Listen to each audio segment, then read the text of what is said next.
Dependency trap. The poverty of hope in others.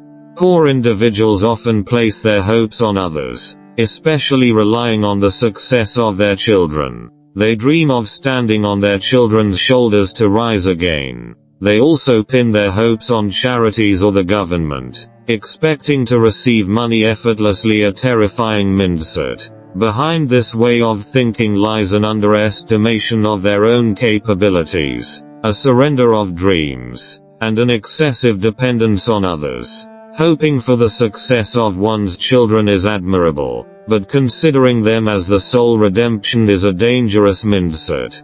Building dreams upon others' success is undoubtedly a precarious castle. Even more alarming is the reliance on charities and the government, fostering the notion of gaining without effort. This isn't about supporting those in need but rather evading personal responsibility. The solution to poverty doesn't lie in relying on others, it's about cultivating one's own capabilities, seeking independence, to truly break free from this terrifying mindset.